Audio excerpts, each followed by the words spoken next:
देखिए, ज्ञान तो असीमित है। अगर हम इससे चर्चा करने चलेंगे तो बहुत हो जाएगा।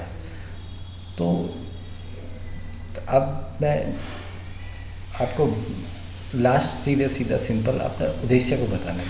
देखिए, मैं आपके सामने वीडियो में मतलब कुछ अपने विचार प्रस्तुत कर रहा हूँ, तो इसका कारण भी होना चाहिए। देखिए, कारण सिर्फ एक है। मैंने जो ज्ञान प्राप्त करा है, जो मेरे साक्ष्य में है, हरिओम महाराज जी, मैं वहाँ आपको बता चुका हूँ कि मैं कुरुक्षेत्र से भगोड़ा एक तरफ से अपने विचार प्रस्तुत नहीं कर सका था, क्योंकि भीड़ के आगे मैं संवादहीन हो गया था। ठीक है ना। तो एक तो मेरा क्षत्रिय गुण वहाँ पर भी गायब हो गया था। दूसरा, वो भी नहीं है कि चलो मैं ये चाहता हूँ कि मैं अपने जो विज्ञान का जो ज्ञान है किसी को देने में, अगर मुझसे कोई विज्ञान यानी किसी को मैं अपना कोई मुझसे ज्ञान लेना चाहे या हम दोनों एक दूसरे को परस्पर जानना चाहें, शास्त्रार्थ हो, तो चाहे मैं उनसे लूँ चाहे मैं उसको दूँ, जो जितना मुझ में है मैं उसे प्रदान कर दूँ, तो मेरे को संतुष्टि मिल जाएगी। और ऐसे ही संत के भी है कि जितना धर्म का ज्ञान हम आपस में आदान प्रदान करें और इक्विलिब्रियम का भाव बना लें, तो समझूंगा कि मैंने एक ऊर्जा शास्त्र का निर्माण कर दिया। एक तो उसमें क्या है कि एक उसके तो सीधा सीधा सिंपल है। मैंने वो सोचा हुआ है कि मैं अगर अपने गुरु से क्षमा मांगूं तो उनको एक झंडा जो उनसे ज्ञान लिया यज्ञ का और त्याग का, तो यानी उनको एक वो जो मेरे विचारों से सहमत होंगे, अगर 3 जिज्ञासु जो जानना चाहते हैं और विज्ञान के बारे में, तो वो मुझसे मिलने के लिए अगर किसी ढूंढते हुए मुझ तक आ गए, तो समझ लीजिए मेरा जीवन सार्थक हो गया, मेरा कर्म सार्थक हो गया। ऐसे भी जो ज्ञानी हैं, जो संत, जो धर्म को जानना चाहते हैं, अगर वो मुझ तक पहुँच गए तो मेरा जीवन सार्थक हो जाएगा। मैं अपना जो ज्ञानशाला विज्ञानशाला जो स्थान है वहाँ उनको समर्पित करके वो नई ऊर्जा व्यवस्था का संचालन शुरू कर देंगे। ठीक है ना। ऊर्जा व्यवस्था का संचालन किस तरीके से होगा? देखिए, वो मुझ तक पहुँचेंगे तो सबसे पहले अगर वो मेरा उसका समर्थन करते तो एक मेरा ये विचार है कि मुझे एक अपने विचारों का सामने अपने प्रदर्शन किस विचारों का मेरा कैसे पता चलेगा, तो वो कुछ ना कुछ एक रूप लेके आएंगे। तो वो हम एक झंडा कर देंगे, जो झंडे का कलर कैसा होना चाहिए? वाइट, और उसमें यज्ञ यज्ञ दिखे, जो विज्ञानी का झंडा हो। ठीक है ना। यानी यहाँ ये जो वाइट है, जो हमें प्राप्त होगा ऊर्जा, और सारा रिफ्लेक्ट कर देगा हमारा विज्ञानी। तो ये जो वाइट कलर है ये सूचक उसका होगा, उसमें यज्ञ बना हुआ, केसरिया यज्ञ बना हो। तो ये अगर वो लेके आ जाएंगे तो समझेंगे मेरे विचारों को मानते हैं। ठीक है ना। अगर वो 3 झंडे, हर व्यक्ति 3 जिज्ञासु आएंगे और 3-3 झंडे लाएंगे, तो 3 झंडे से तो एक तो उधर मैं अपने गुरु को जो साक्ष्य भाव है उनको समर्पित कर दूंगा, और जो संत है एक वो जहाँ मेरा स्थान है वहाँ हो जाएगा, और एक वो झंडा लेके कहाँ, जो एक विज्ञानी है वो अपनी चेन बनाना शुरू कर देगा, तो ये चेन बन जाएगी। और इसी तरह ज्ञानियों का भी है। तो इनका झंडा पीला इसलिए रखा गया है, ये पीला झंडा लेके आएंगे, यानी ये जो सनलाइट है उसे अब्जॉर्ब कर रहे हैं। तो सनलाइट हमेशा पीली होती है, और उसका जो सनलाइट का विज्ञान है मेरा विज्ञानी जानेगा। ठीक है ना। तो ये दोनों का जोड़ी बन गई, गुरु और शिष्य ये हो गए ना। विज्ञानी को देखेगा, जब करेगा वो तब करेगा, यानी दोनों यज्ञ व्यवस्था को फॉलो करने वाले हैं। और एक फिर से झंडा मैं अपने साक्षात हरिओम महाराज जी को समर्पित कर दूँ, और अपनी जो क्षमा है वो इस तरीके से वो कर लूँगा ताकि मेरा आगे का वो हो। और एक झंडा अपने गुरु को समर्पित कर देंगे।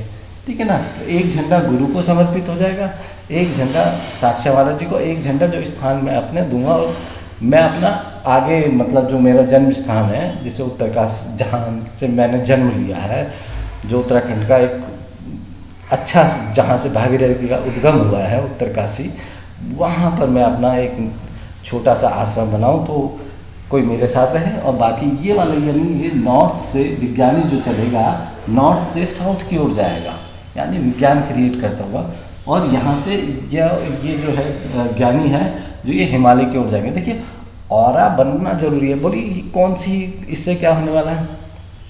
देखिए,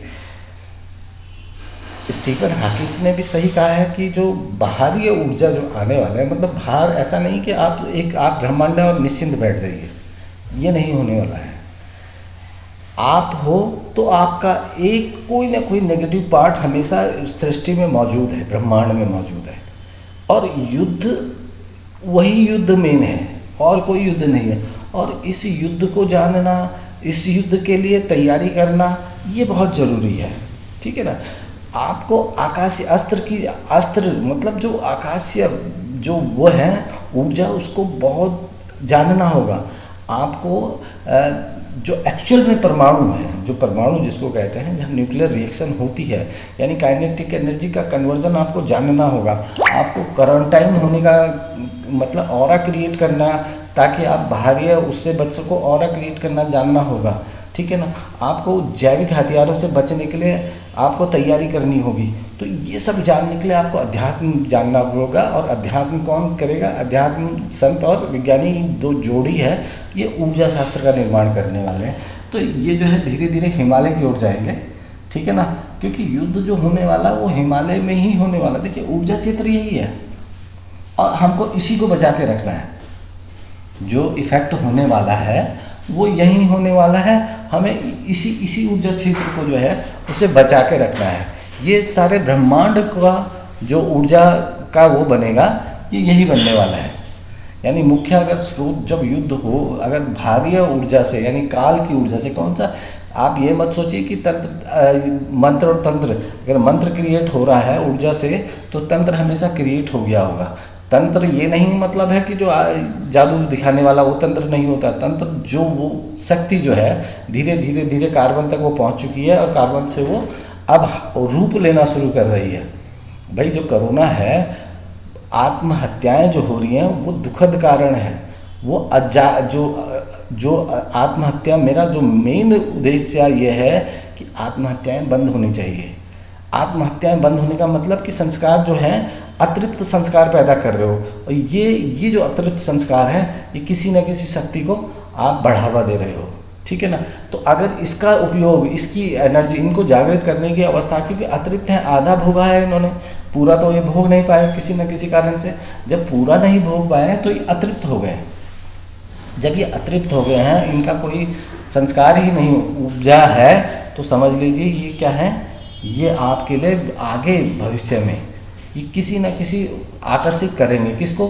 नेगेटिव एनर्जी को आकर्षित करने वाले। और इनको जागृत करने की अवस्था, सारा ज्ञान अगर वो समझ में आ गया तो आपके समक्ष किसी न किसी दिन कोई ना कोई खड़ा होने वाला है, जो ब्लैक रूप में, मतलब आपका समांतर और आपसे भी, मतलब जिसको गुणों का है, एक अंबार खड़ा कर देगा, जो कार्बन को खड़ा करके आपको जागृत करके कार्बन खड़ा करने वाला है आपके सामने। तो उससे कैसे निपटोगे? अब वो कार्बन भी तो बहुत पावरफुल होगा भाई। अगर आप ऊर्जा नहीं, आपको ऊर्जा का ज्ञान ही नहीं मिला है, आप अविज्ञान की ओर ही चले हुए, विज्ञान आप जानना ही नहीं चाह रहे, आप मैटर के भोग में ही लगे हुए, तो आप मॉलिक्यूलर एनर्जी में ही गुम हो जाओगे। आपके अंदर इन्विटेशन हो चुका है इस सृष्टि में, इस ब्रह्मांड में, जहाँ आपकी लाइट एनर्जी, जहाँ मिल्की वे में आप रहते हो, वहाँ आपका इन्विटेशन हो चुका है। वहाँ ब्लैक एनर्जीज एंटर करने वाली हैं और कर चुकी हैं। ठीक है ना। और वो जागृत करने की इंफॉर्मेशन आपके ही शरीर से लेने वाली है। ठीक है ना। जब आपके शरीर का इन्विटेशन है, आकाशीय, एक तरफ से आकाशीय इन्विटेशन हो चुका है। आप चाहे वो उसके फॉर्म में हो रहा है, मैटर के, चाहे आप एस्ट्रॉइड को झेल रहे हो, चाहे जीव के जेनेटिक मटेरियल को झेल रहे हो, तो दोनों ही तरफ से आप युद्ध, आप अभी कंटिन्यूस, अभी इस समय युद्ध स्थिति में हो। ठीक है ना। अब आप अगर अपने आप को जागृत नहीं करते हो, आप मानव की ओर नहीं बढ़ने वाले हो, आप अपने ऊर्जा शास्त्र की ओर नहीं बढ़ने वाले हो, तो आप सृष्टि में आपका नामो निशान ही खत्म हो जाएगा। यानी फिर ब्लैक ही रहेगा, आप मतलब मानव कभी रहेगा ही नहीं। ठीक है ना। तो उस स्थिति को ना लाने के लिए यही है मेरी, ये जिज्ञासु से मिलना बहुत ज़रूरी है। देखिए हम अध्यात्म की ओर जाना पड़ेगा, हम पे और कोई रास्ता नहीं है। देखिए सब चीज़ लिखा हुआ है। ये लाइन जो खींची गई है सेंटर में, जहाँ 12 वो ज्योतिर्लिंग है, आप समझिए इसका कोई ना कोई कारण होगा। यही नहीं कि आप इसे आस्था का उसमें अभाव और उसमें जोड़ रहे हो। देखिए आस्था भाव क्रिएट करना, कोई इतना बड़ा कोई अभाव क्रिएट करके आपसे पैसा या अर्थ या कोई कमाने के लिए नहीं क्रिया गई, कुछ ना कुछ इसका तो विज्ञान होगा ही। आप इस विज्ञान को जानने की कोशिश करिए। ठीक है ना। आप द्वापर युगीन हर चीज़ को, वहाँ के रहस्य को जानने की कोशिश करिए। जो आपके त्रेता युगीन है वहाँ के रहस्य को जानने से कीजिए। हम यही तो करने वाले हैं, यही तो ऊर्जा शास्त्र है। देखिए, मैं चाहता हूँ ये होना चाहिए, और इसके लिए मुझे एक पर्यवेक्षक जो मुझे इन लोगों से मिला देगा, एक पर्यवेक्षक की आवश्यकता है।